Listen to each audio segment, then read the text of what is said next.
My husband and I visited the Kigali Genocide Memorial, the final resting place for more than 250,000 men, women, and children. William stood at the edge of change, calm on the outside, fierce within. Camilla believed this was her moment, her final chance to hold Charles close and rule the direction of his heart. "You cannot stop what's coming," fate seemed to whisper. What she planned as control turned into a mistake she never saw coming. William had watched, learned, and waited. Now, he stepped forward, not as a son in the shadows, but as a force no one could ignore. The palace felt it, the crown felt it, and just as the balance tipped, one question remained. Did Camilla realize she had already lost? Let's find out. When the crown slips through your fingers, Camilla understood the monarchy in ways that others, even those born into it, never could, because she had not been born into it. She had arrived through side doors and back hallways, through patience and persistence, through the kind of love that some called scandalous and others called determined. She had weathered storms that would have destroyed people with thinner skin or weaker resolve, and she had learned, year after year, that influence was not about shouting. It was about whispering at the right moment. It was about knowing when to push and when to simply stand in the right place until the world adjusted around you. She had watched others fail at this. She had seen people try to manage the monarchy through rigid tradition or desperate modernization, and both approaches had left cracks in the foundation. What was needed, she believed, was something more subtle, a steady hand that could navigate between the old world and the new. Someone who understood that power in this century was not about authority but about perception. And perception could be shaped, guided, controlled, if you were patient enough. So when the moment came, when the decision needed to be made, she did what she had always done. She waited until the room was quiet, until Charles was tired enough to listen but not so tired that he would refuse her outright. She approached it carefully, the way one might approach a sleeping animal. Not with fear, but with respect for what it could do if startled. "You know what needs to happen," she said to him one evening. They were alone, the palace around them settling into its nightly silence. "This is not about what we want, it is about what works." Charles had looked at her, and for a moment she saw something in his eyes she did not expect. Not agreement, not even disagreement. Something closer to weariness. "I know," he said, but his voice carried a hesitation that made her pause. She pressed on anyway. She laid out the reasoning, the careful logic she had constructed over weeks. She explained why this particular choice, this particular direction, would stabilize things, would quiet the critics, would give the monarchy the breathing room it desperately needed. She was persuasive because she believed it, every word of it. This was not manipulation. This was protection. "It will work," she told him. "Trust me." And he nodded. He had agreed, or at least, she thought he had. But in the days that followed, something shifted. Small things at first. The way certain meetings were scheduled without consulting her, the tone of conversations she was not quite invited into. She noticed Charles speaking more often with advisors she had not recommended, making calls she did not overhear. None of it was dramatic, none of it was a confrontation, but it was there, a pulling away, a distance where there had never been distance before. She told herself it was nothing. He was king now. He had responsibilities she could not always be part of. That was natural, expected even. But the feeling persisted, a nagging sense that something was slipping through her fingers. One afternoon, she walked past a room where Charles was speaking with one of his private secretaries. The door was not fully closed, and she heard her own name, not loudly, not angrily, but in a tone that suggested evaluation, consideration, as if she were a factor in an equation rather than a partner in a marriage. She stopped walking. Her heart did something strange, something it had not done in years. It raced, just slightly. She did not enter the room. She did not interrupt. She simply stood there, listening to the silence between the words, and understood. He was not following through. The decision they had agreed upon, the direction she had so carefully laid out, was being quietly dismantled. Not with drama, not with an announcement, but with the slow, methodical care of someone changing course without wanting to admit it. That evening, she tried again. She brought it up gently, as if reminding him of something he might have forgotten. "About what we discussed," she said. "Have you made progress?" Charles looked at her, and this time there was no weariness. There was something harder, something resolved. "I am handling it," he said. "In my own way." The words were polite, but they were also final. She felt it then, the shift. The realization that the power she had wielded so carefully for so long was no longer hers to wield, not because it had been taken from her, but because it had stopped working. Because influence, no matter how subtle, only functions when the other person is willing to be influenced. And Charles, for the first time in longer than she could remember, was not willing. She smiled. She nodded. She said something gracious and left the room. But inside, something cold and unfamiliar settled into place. Fear, perhaps, or something worse. The knowledge that she had miscalculated, that the very act of trying to secure her position had revealed how precarious it truly was. When power stops working quietly, it does not announce itself with fanfare. It simply stops, and everyone who relied on it is left standing in the silence, wondering when, exactly, the ground beneath them began to crumble. Camilla stood in that silence now, and for the first time in years, she did not know what to do next. The weight of a crown finally worn. Charles had always been gentle, not weak, though many had mistaken it for that over the years. Gentle in the way that thoughtful people often are. He listened more than he spoke. He considered angles that others dismissed. He carried a sadness in his eyes that seemed to have been there since childhood, the kind that comes from waiting for something promised but never quite delivered. For most of his life, he had been the heir, the one standing in the wings, the prince who planted gardens and spoke about architecture and the environment while the world wondered when his time would finally come. And then it did. But when the crown settled onto his head, something unexpected happened. The weight of it did not feel like fulfillment. It felt like something else entirely. Like a question he had not yet answered. Like a door opening onto a room he had imagined for decades but never truly entered. He was king now. The title was his. The authority was his. Yet every decision still seemed to move through corridors lined with other people's expectations.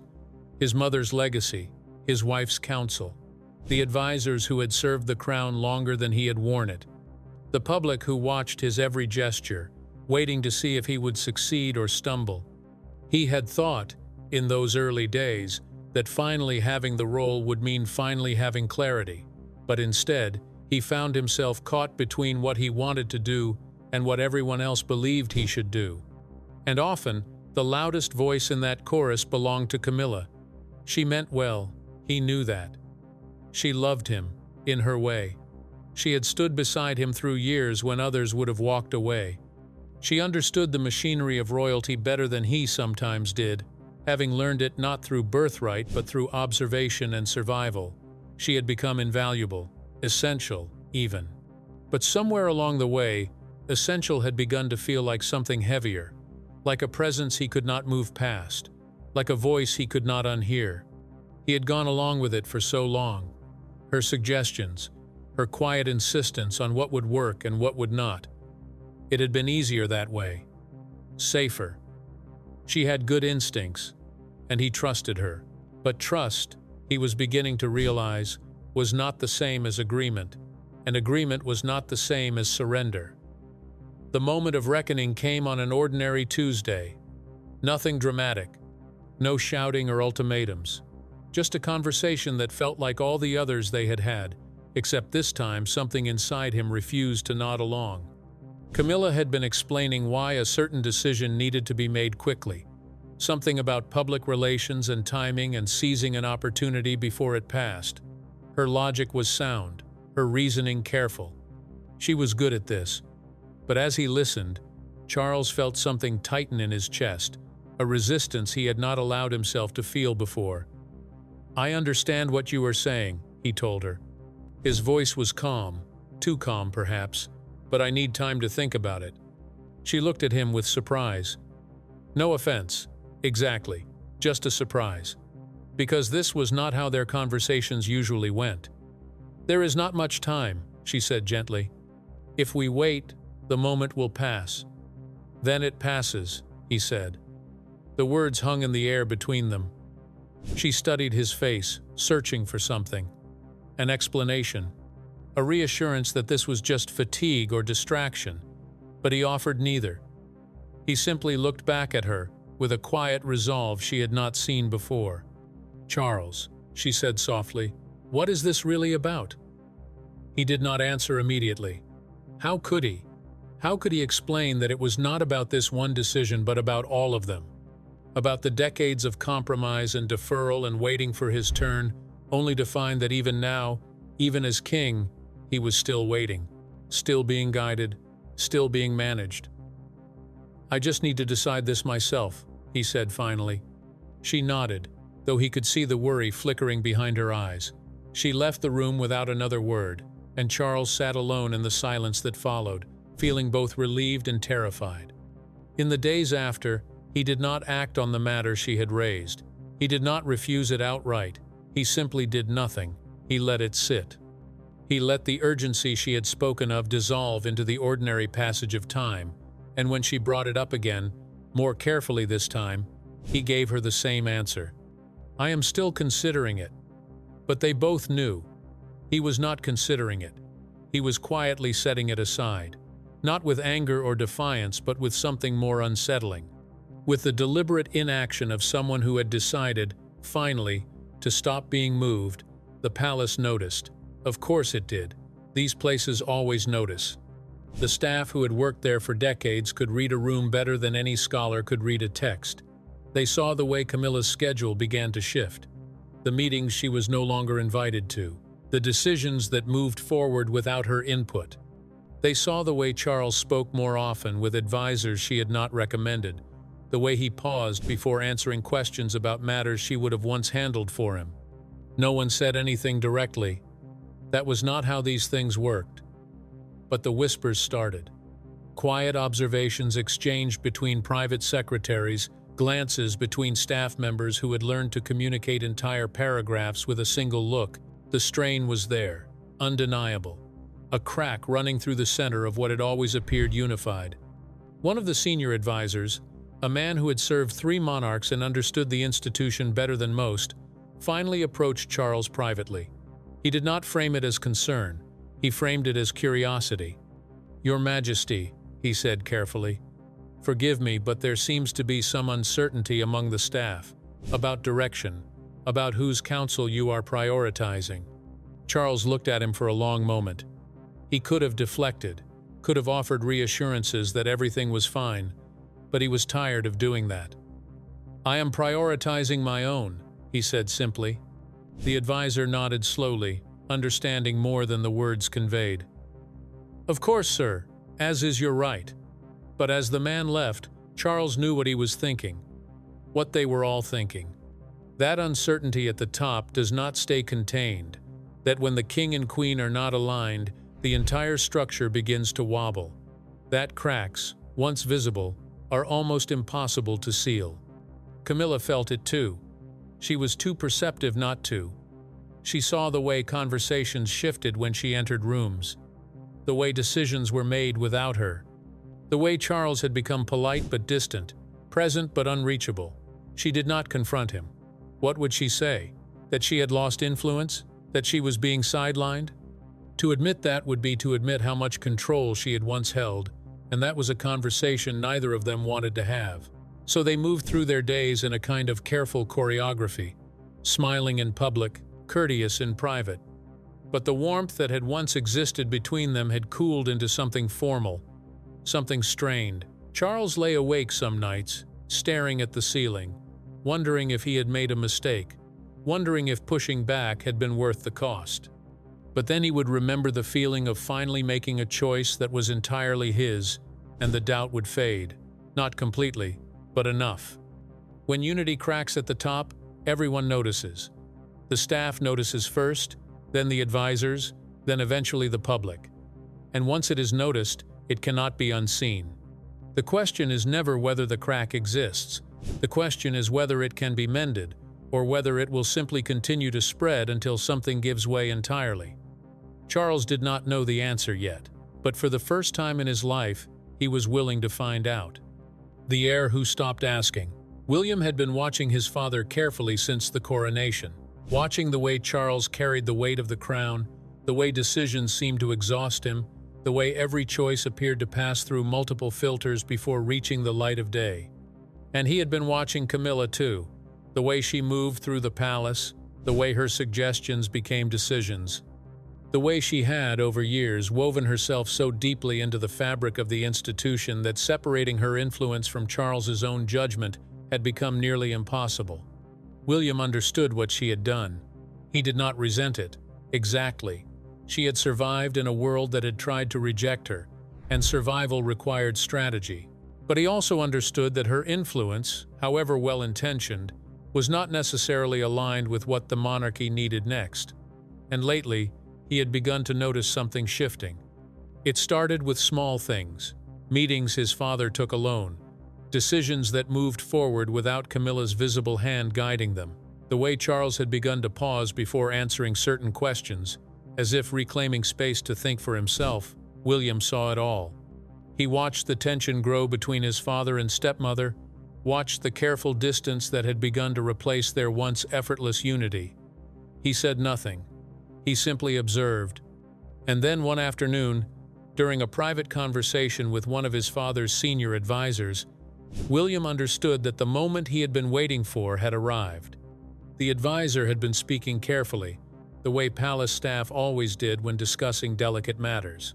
He mentioned, almost casually, that certain decisions were being reconsidered, that the king seemed to be seeking a wider range of counsel, that perhaps, the advisor suggested with diplomatic precision, the Prince of Wales might consider offering his perspective more directly. William understood what was not being said. The power structure was shifting. His father was pulling away from Camilla's guidance, but he was also uncertain, vulnerable.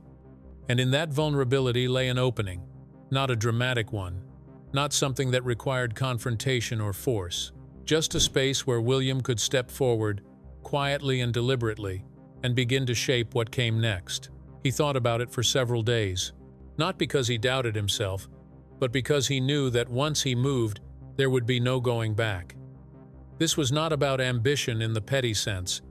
It was about positioning, about ensuring that when his time came, whenever that might be, the transition would be smooth, that the monarchy would not stumble, that his children would inherit something stable rather than something fracturing. So he acted. But he did it in a way that felt natural, inevitable even. He began attending meetings he had previously left to his father. Not all of them, just certain ones, the important ones. He offered input where before he might have remained silent. His suggestions were thoughtful, carefully considered, and framed in ways that supported his father rather than challenged him. But they were also clear, definitive. The voice of someone who understood power and was no longer content to simply wait for it. "I think we should consider this approach," he said during one particularly tense discussion about royal duties and public appearances. His tone was respectful, but his words carried an authority that had not been there before. It addresses the concern without compromising the institution. Charles looked at his son, and for a moment something passed between them. Not conflict, not even surprise, just recognition. The understanding that the balance had shifted. That William was no longer simply the heir in waiting. He was stepping into the space that Camilla had once occupied, filling it with his own vision, his own priorities. The advisors in the room noticed immediately. Of course they did. These were people whose careers depended on reading subtleties, on understanding who held influence and who did not, and what they saw was unmistakable. The future had stopped asking for permission. William left that meeting knowing that something fundamental had changed. He had not announced it.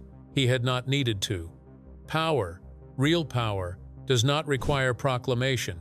It simply exists. And those who understand how institutions work recognize it instantly.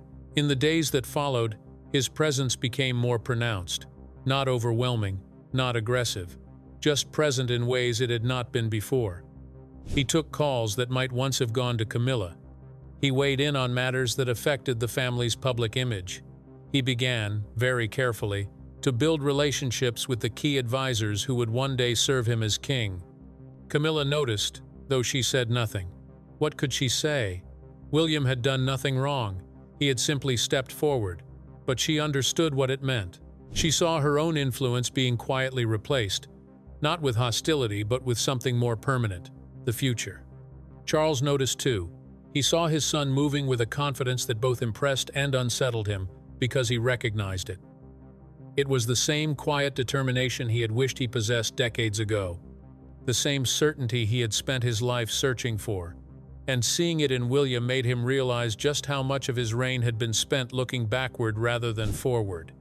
One evening, father and son stood together on a palace terrace, looking out over the grounds. Neither spoke for a long time. Finally, Charles broke the silence. "You are ready," he said quietly. William did not ask what he meant. He simply nodded. "I know," he replied. And in that moment, both men understood. The waiting was over. The future had arrived, and it was no longer asking permission to begin. Institution forced to choose sides. The palace had seen centuries pass through its halls. Stone and timber are older than nations, portraits of monarchs who had ruled when the world was unrecognizable. The staff who had worked there longest understood this. They felt it in the way air pressure changed before storms, the way certain corridors grew colder when tensions rose, the way the building itself seemed to whisper warnings to those who knew how to listen. And lately, the palace had been whispering constantly. Among those who heard it most clearly were the advisors, men and women who had served the crown for decades. They were not politicians in the public sense, but they understood power with an intimacy that most politicians never achieved. They knew that institutions survived not through rigidity but through adaptation. That loyalty was important, but timing was everything. And timing, they had begun to realize, was shifting. It started with small adjustments. An advisor who had always consulted Camilla first on matters of public engagement began directing his questions toward William instead. Another, who had reliably supported her initiatives, found reasons to be unavailable when she requested meetings. None of it was dramatic. No one announced a change of allegiance. But the current had shifted direction, and those who had spent careers reading such currents understood exactly what was happening. They gathered sometimes, these senior figures, in rooms far from the main corridors, not to conspire, but to acknowledge what they all sensed. That Camilla's moment of maximum influence had passed. That William was rising not through force but through inevitability. That Charles, caught between his wife and his son, seemed to be choosing a third option entirely: withdrawal. The Queen Consort requested a briefing on the upcoming tour, one advisor mentioned during such a gathering. His tone was neutral, but everyone in the room understood the subtext. "And?" another asked. "I told her we would follow up. Then I briefed the Prince of Wales instead." Silence followed. Not disapproval, just acknowledgement. They had all made similar choices recently. Small redirections. Subtle realignments. The kind of adjustments that people outside the palace would never notice but that, collectively, represented a seismic shift in how power flowed through the institution. No one said it aloud, but they all understood. They were preparing for the future, and the future was William. Camilla felt it before she fully understood it. Small things that individually meant nothing but together formed a pattern she could not ignore. Phone calls that went unreturned slightly longer than they used to. Invitations to meetings that somehow never arrived. Conversations that ended just a beat too quickly, as if people had somewhere more important to be. She told herself at first that she was imagining it. That stress was making her paranoid. But Camilla had not survived this long by ignoring her instincts, and her instincts were screaming now. One morning, she arrived at a meeting she had specifically requested, only to find that it had been moved without anyone informing her. The advisor who had organized it apologized profusely, called it an administrative error, promised it would not happen again, but his eyes did not quite meet hers, and she knew. It was not an error. It was a message. She tried to speak with Charles about it that evening, tried to explain what she was feeling, what she was seeing, but he was distracted, distant in a way that had become increasingly common. "I am sure it was just a mistake," he said without looking up from the papers on his desk. "Charles, please, this is not about one mistake. It is about a pattern. I am being shut out." He finally looked at her then, and she saw something in his face that hurt more than anger would have: resignation. As if he had already accepted what was happening and decided not to fight it. "Perhaps," he said slowly, "it is just the natural course of things. William is taking on more responsibility. That is what should happen." She hated that, hated showing vulnerability, but she could not help it. Charles did not answer. He returned his attention to his papers, and the silence that filled the room was answer enough. She left without another word, walking through corridors that suddenly felt longer, colder. Doors that had always opened easily now seemed heavier. People who had always smiled warmly now offered polite nods before hurrying past. The palace itself seemed to be turning away from her, the way a body rejects a transplant that no longer serves its purpose. In another wing, William was meeting with the same advisors who had once prioritized Camilla. They discussed upcoming engagements, strategic priorities, long-term planning. William listened more than he spoke, but when he did speak, people leaned in. His words carried weight, not because he demanded it, but because everyone in the room understood that he represented continuity, stability, the future the institution needed. "We should move forward with this," William said about a particular initiative. "It aligns with where we need to be." No one questioned him. No one suggested consulting the Queen Consort. The decision was made, and the meeting moved on. Afterward, one of the advisors lingered, an older man who had served William's grandmother and father both. "Your Royal Highness," he said carefully. "May I speak plainly?" William nodded. "The transition you are managing is being handled with remarkable grace. The institution is stronger for it." William understood what was truly being said. That power had shifted. That he was now the center around which the palace organized itself. That his father had stepped aside and his stepmother had been gently, quietly, but definitively moved to the margins. "Thank you," William said simply. "That is what matters. The institution." The advisor nodded and left. William stood alone in the room for a moment, feeling the weight of what had just been confirmed. He had not seized power. He had not needed to. The palace itself had chosen, had sensed instability and corrected course the way it had done for centuries, and he had simply been there, ready, when the moment arrived. Charles sat in his study that same evening, staring at nothing in particular. He could hear the palace settling around him, the ancient creaks and whispers that never truly stopped. He thought about intervening, about reasserting Camilla's position, about being the husband she needed him to be. But he was also king. And being king meant understanding that sometimes the greatest service you could provide was knowing when to step back, when to let the future unfold without your interference, when to accept that stability mattered more than personal loyalty. He had made his choice. Or perhaps the choice had been made for him. Either way, his silence had spoken louder than any decree ever could. Is silence a choice? Or an admission?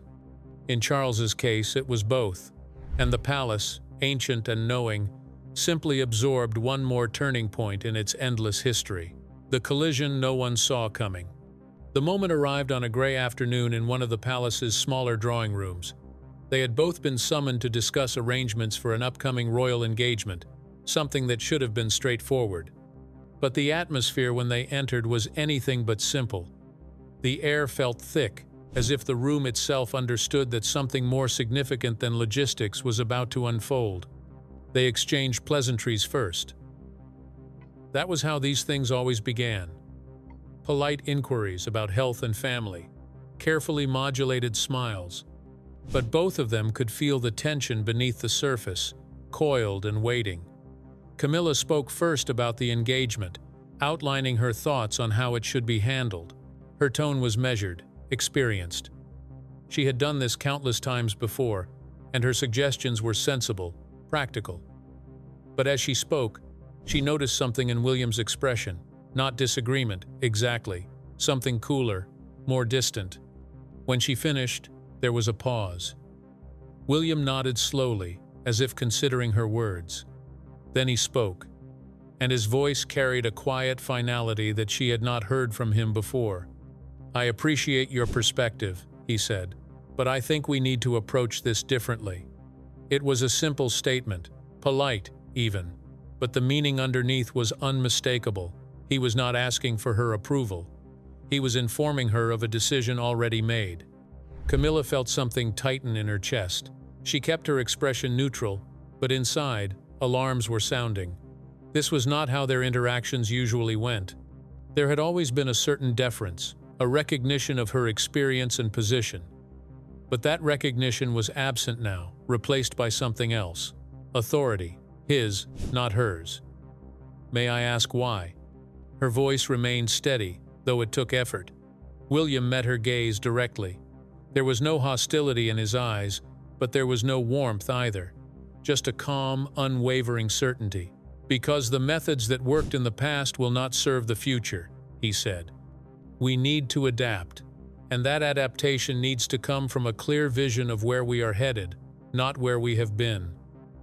The words landed like stones, not thrown in anger, but placed with precision. She understood immediately what he was really saying, that her influence, her guidance, her years of carefully building a place for herself within the institution were being set aside. Not with malice, not even with disrespect, simply with the cold logic of succession. He was the future, she was the past, and the past, however valuable, did not get to dictate terms. She could have argued, could have pointed out everything she had done, everything she had learned, all the crises she had navigated, but she saw in his face that it would not matter. This was not a debate he was interested in having.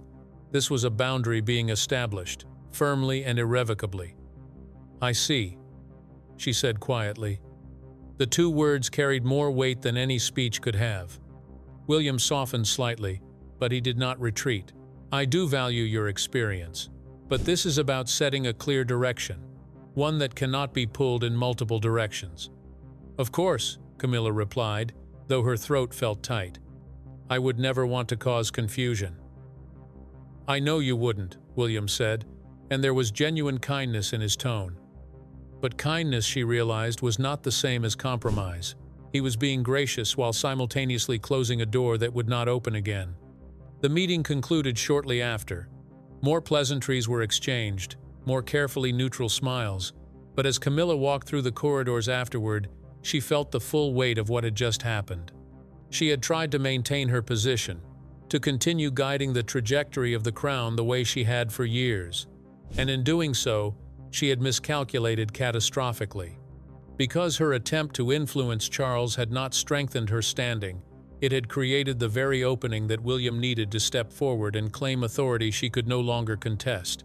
She thought back to all the careful maneuvering she had done, all the strategic conversations, all the quiet insistence that she knew what was best.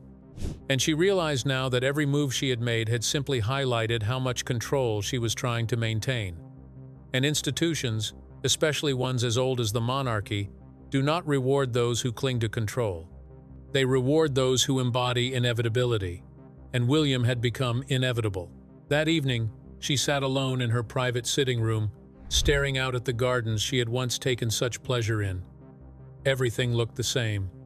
The trees, the pathways, the carefully maintained flower beds, but she felt fundamentally altered, not broken, exactly. She had survived worse, but diminished in a way she had not experienced before. What remains when influence is no longer yours? She wondered. The question sat heavy in her mind. Was it dignity? Memory? The quiet satisfaction of having played the role well, even if the role itself was ending? She did not know yet. But she understood, with a clarity that hurt, that her time of shaping events was over. She would remain queen consort, would continue to attend engagements and fulfill duties. But the power to direct, to guide, to steer the monarchy's course had passed to someone else. and that someone had made it abundantly clear that he would not be asking for her counsel. William, for his part, felt no triumph as he walked away from that meeting, just a sense of necessity fulfilled. He had not wanted conflict with Camilla, but he had needed clarity, needed to establish that the future would be built on his terms, shaped by his vision. The monarchy could not afford ambiguity at the top, could not survive being pulled between competing influences. He had drawn the line, and now everyone knew where it was. The palace absorbed this shift the way it had absorbed countless others over centuries, adjusting, adapting, moving forward with the cold efficiency of an institution that valued survival above all else. Some doors closed, others opened, and life continued, as it always did, in the shadow of the crown. The quiet revolution. The palace had always been good at pretending nothing had changed. Flags still flew at the same height, guards still marched with the same precision. Tours continued, ceremonies proceeded, and the public saw exactly what they had always seen: continuity, tradition, the steady, unchanging face of monarchy. But inside those ancient walls, everything had shifted. Not with fanfare or proclamation, but with the subtle efficiency of an institution that understood survival meant adaptation. The advisors noticed it first in the decisions themselves. Proposals that once would have wound through multiple channels now moved directly to William. His approval carried the weight that mattered. His vision shaped outcomes. Camilla still attended functions, still smiled for cameras, still performed her duties with practiced grace. But when it came to the machinery of power, the gears no longer turned at her touch. She had become ceremonial in ways she had never intended. Charles felt the shift differently. He sat in his study one evening, papers scattered before him, and realized that most of the significant decisions had already been made by the time they reached his desk. Not against his wishes, not without his knowledge, but without his active involvement. His son had stepped forward, and rather than resist, Charles had simply allowed it. Perhaps because he was tired. Perhaps because he recognized something in William that he had never possessed himself: certainty. "You have good instincts," Charles told his son during one of their increasingly rare private conversations. "Better than mine were at your age." William looked at his father, seeing the weariness there, and felt something between gratitude and sadness. "You carried it well," he said gently. "You did what needed to be done." Charles smiled faintly. "I carried it. You will carry it better." It was not an abdication, not officially, but it was an acknowledgement. The future had arrived early, and Charles had made peace with it. William understood the magnitude of what had happened. He had not taken power. It had been given to him, or perhaps simply recognized as already his. The palace had reorganized itself around him the way water flows around obstacles, finding the path of least resistance. He was on that path now, the center toward which everything moved.